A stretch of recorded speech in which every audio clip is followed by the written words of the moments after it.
जय श्री राधे कृष्ण। आप सभी का आपके अपने YouTube चैनल पे बहुत बहुत स्वागत है।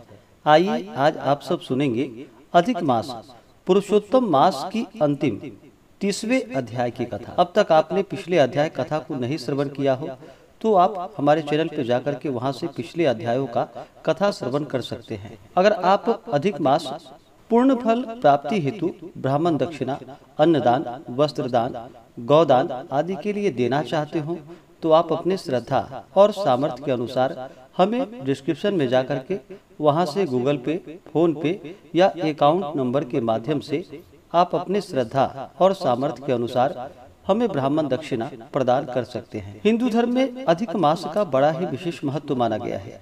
अधिक मास में भगवान श्री कृष्ण का पूजन करना, भगवान विष्णु का पूजन करना, भूमि पे शयन करना, जितने भी प्रकार के दान पुण्यों के कार्य किए जाए इसका कई गुना पुण्य फल माना गया है। वहीं पे अधिक मास में पाप कर्म किए जाते हैं तो उसका भी फल अधिक माना गया है। तो आइए आज आप सब सुनेंगे अधिक मास अंतिम अध्याय 30वें अध्याय की कथा। तो बोलिए प्रेम से भगवान विष्णु की जय, माता लक्ष्मी की जय, भगवान श्री कृष्ण की जय, पुरुषोत्तम भगवान की जय, सर्वदेवी देवता की जय। नारद जी बोले कि हे तपोनिधे, तुमने पहले पतिव्रता स्त्री की प्रशंसा की, अब आप उनके सब लक्षणों को मुझसे कहिए। श्री सूत जी बोले कि हे पृथ्वी के देवता ब्राह्मणों, इस प्रकार नारद मुनि के पूछने पर स्वयं प्राचीन मुनि नारायण ने पतिव्रता स्त्री के लक्षणों को कहा। श्री नारायण बोले कि हे नारद सुनो, मैं पतिव्रताओं के उत्तम व्रत को कहूँगा। पति कुरूप हो, कुत्सित व्यवहार वाला हो अथवा स्वरूपवान हो, रोगी हो, पिशाच हो, क्रोधी हो, मद्यपान करने वाला हो, मूर्ख हो, मूक हो, अंधा हो अथवा बधिर हो, भयंकर हो, दरिद्र हो, कुपर्ण हो, निंदित हो, दीन हो, अन्य स्त्रियों में आसक्त हो, परंतु सती स्त्री सदा वाणी शरीर कर्म से पति का देवता के समान पूजन करे। कभी भी स्त्री पति के साथ कठोर व्यवहार नहीं करे। बाला हो, युवती हो अथवा वृद्धा हो, परंतु स्त्री स्वतंत्रता पूर्वक अपने गृह में भी कुछ कार्यों को नहीं करे। अहंकार और काम क्रोध का सर्वदा त्याग कर पति के मन को सदा प्रसन्न करती रहे और दूसरे के मन को कभी भी प्रसन्न नहीं करे।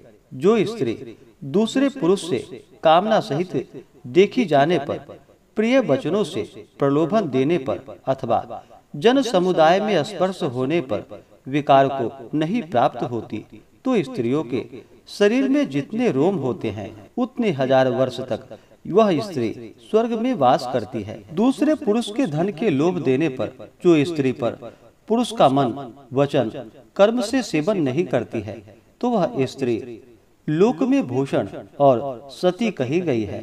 दूती की प्रार्थना करने पर भी, बलपूर्वक पकड़ी जाने पर भी, वस्त्र आभूषण आदि से आच्छादित होने पर भी जो स्त्री अन्य पुरुष की सेवा नहीं करती है तो वह सती कही जाती है। जो दूसरे से देखी जाने पर नहीं देखती है और हंसाई जाने पर भी नहीं हंसती है, बात करने पर बोलती नहीं है, वह उत्तम लक्षणों वाली पतिव्रता स्त्री होती है। रूप यौवन से युक्त और गाने नाचने में होशियार होने पर भी अपने अनुरूप पुरुष को देखकर विकार को नहीं प्राप्त होती है, वह स्त्री सती है। स्वरूपवान, जवान, मनोहर, कामिनियों का प्रिय ऐसे पर पुरुष के मिलने पर भी जो स्त्री इच्छा नहीं करती तो वह महासती कही गई है। पतिव्रताओं को पति के सिवाय दूसरा देवता, मनुष्य, गंधर्व भी प्रिय नहीं होता। इसलिए स्त्री अपने पति का अप्रिय कभी नहीं करे। जो पति के भोजन करने पर भोजन करती है, दुखित होने पर दुखित होती है, प्रसन्न होने पर प्रसन्न होती है, परदेश जाने पर मैला वस्त्र को पहनती है, जो पति के सो जाने पर सोती है और पहले जागती है, पति के मरने पर अग्नि में प्रवेश करती है, जो दूसरे को चित्त से नहीं चाहती वह पतिव्रता स्त्री है। सास, ससुर, में भक्ति करती है और विशेष करके पति में भक्ति करती है, धर्म कार्य में अनुकूल रहती है, धन संचय में अनुकूल, गृह के कार्य में प्रतिदिन तत्पर रहने वाली है, खेत से, वन से, ग्राम से पति के आने पर स्त्री उठकर आसन और जल देकर प्रसन्न करे, नित्य प्रसन्न मुख रहे, समय पर भोजन देवे, भोजन करते समय कभी भी खराब वाणी नहीं कहे, गृह में प्रधान स्त्री सदा आसन, भोजन, दान, सम्मान, प्रिय भाषण में तत्पर रहे, गृह के खर्च के लिए स्वामी ने जो धन दिया है उससे घर के कार्य को करके बुद्धिपूर्वक कुछ बचा लेवे, दान के लिए दिए हुए धन से लोभ करके कुछ कोर कसर नहीं करे और बिना पति की आज्ञा से अपने बंधुओं को धन नहीं देवे, दूसरे के साथ बातचीत, असंतोष, दूसरे पुरुष के व्यापार की बातचीत, अत्यंत हंसना, अत्यंत रोष और क्रोध को पतिव्रता स्त्री छोड़ देवे। पति जिस वस्तु का पान नहीं करता है, जिस वस्तु को नहीं खाता है, जिस वस्तु का भोजन नहीं करता है, उन सब वस्तुओं का पतिव्रता स्त्री त्याग करे। तैल लगाना, स्नान, शरीर में उपटन लगाना, दांतों की शुद्धि पतिव्रता स्त्री पति की प्रसन्नता के लिए करे। हे मुने, त्रेता युग में स्त्रियों को प्रतिमास रजो दर्शन होता है, उस दिन से 3 दिन त्याग कर गृह कार्य के लिए शुद्ध होती है। प्रथम दिन चांडालिनी है, दूसरे दिन ब्रह्मघातिनी है, तीसरे दिन रजकी है, चतुर्थ दिन शुद्ध होती है।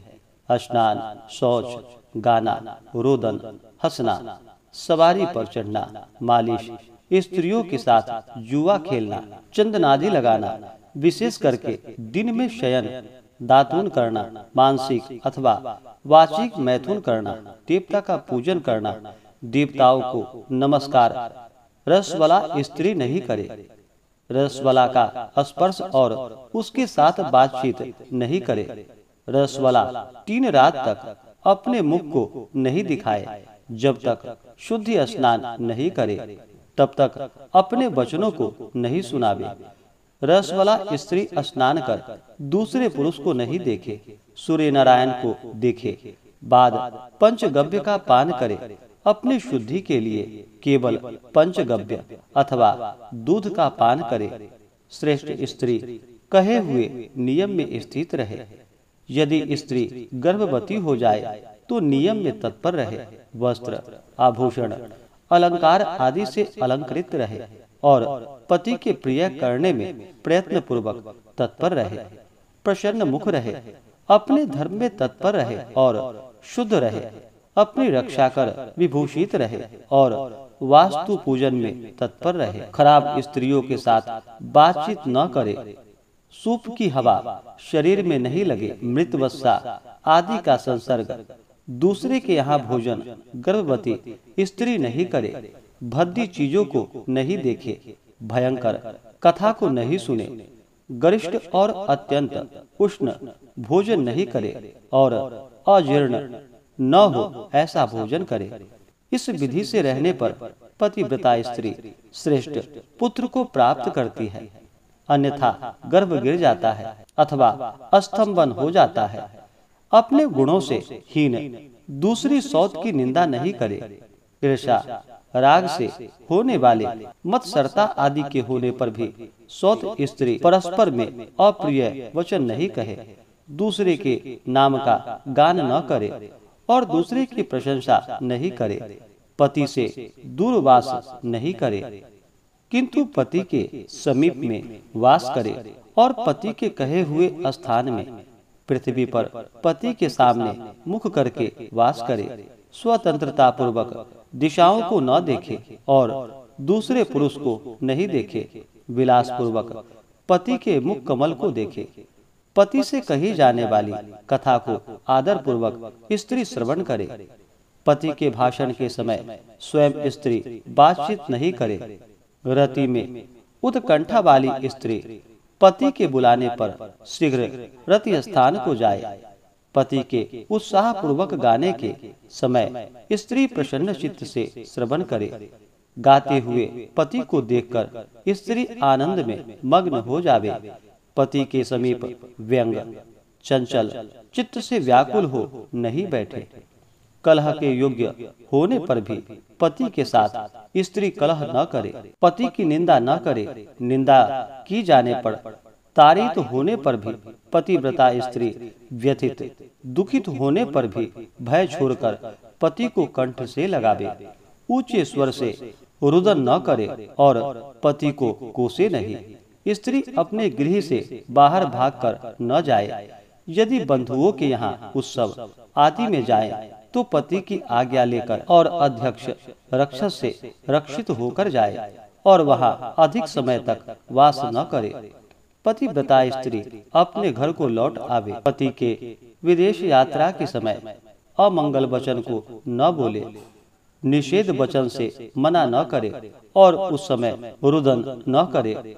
पति के देशांतर जाने पर नित्य उपटन न लगावे और जीवन रक्षा के लिए स्त्री निंदित कर्म को न करे। ससुर सास के पास शयन करे, अन्यत्र शयन न करे और प्रतिदिन प्रयत्नों पूर्वक पति के समान की खोज लेती रहे।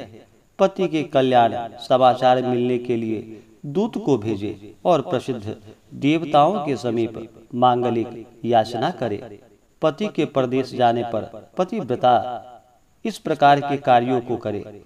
अंगों को न धोना, मलिन वस्त्र को धारण करना, तिलक न लगाना, आंजन न लगाना, सुगंधित पदार्थ माला आदि का त्याग, नख बाल का संस्कार न करना, दांतों में मिसौ आदि न लगाना, ऊंचे स्वर में हंसना, दूसरे से हंसी, दूसरे की चाल व्यवहार का विशेष रूप से चिंतन करना, स्वच्छ भ्रमण करना, दूसरे पुरुष के अंगों का मर्दन करना, एक वस्त्र से घूमना, लज्जित रहित होकर चलना इत्यादि दोष स्त्रियों को अत्यंत दुख देने वाले कहे गए हैं। गृह कार्यों को करके हल्दी लेपन से और शुद्ध जल से शरीर को शुद्ध कर स्वच्छ श्रृंगार को करे। खिले हुए कमल के समान प्रसन्न मुख होकर पति के समीप जाए। स्त्री के इस व्यवहार से युक्त और मन वचन शरीर से युक्त स्त्री पति से बुलाई जाने पर गृह के कार्यों को छोड़कर शीघ्र पति के पास जाए और कहे कि हे स्वामी, किस लिए बुलाया है, कृपा पूर्वक कहे। द्वार पर अधिक समय तक खड़ी न होवे, द्वार का सेवन न करे, स्वामी से मिली हुई चीजें दूसरे को कभी न देवे, पति के उच्छिष्ट मीठा अन्न फल आदि को यह महाप्रसाद है यह कहकर निरंतर प्रसन्न रहे, सुख से सोए, सुख से बैठे, स्वेच्छा से रमण करते हुए और आतुर कार्यों में पति को नहीं उठावे, अकेली कहीं न जाए, नग्न होकर स्नान न करे, पति से द्वेष करने वाली स्त्री को पतिव्रता न समझे, उखल मूसल झाड़ू पत्थर यंत्र देहली पर पतिव्रता कभी न बैठे, तीर्थ में स्नान की इच्छा करने वाली स्त्री पति के चरण रज को पीवे। स्त्री के लिए शंकर से भी अथवा विष्णु भगवान से भी अधिक पति ही कहा गया है। जो स्त्री पति का वचन न मानकर व्रत उपवास नियमों को करती है वह पति के आयुष्य का हरण करती है और मरने के बाद नरक हो जाती है। किसी कार्य के लिए कही जाने पर जो स्त्री क्रोध कर पति के प्रति जवाब देती है वह ग्राम में कुतिया होती है और निर्जन वन में सियारनी होती है। स्त्रियों के लिए एक ही उत्तम नियम कहा गया है कि स्त्री सदा पति के चरणों का पूजन करे, भोजन करे। जो स्त्री पति का त्याग कर अकेली मिठाई खाती है वह वृक्ष के खोखड़े में सोने वाली क्रूर उलूकी होती है। जो स्त्री पति का त्याग कर अकेली एकांत में फिरती है वह ग्राम में सुकरी होती है। अपना अथवा अपनी विष्ठा को खाने वाली गोह होती है। जो स्त्री पति को हुंकार कर अप्रिय वचन बोलती है वह मुख अवश्य होती है।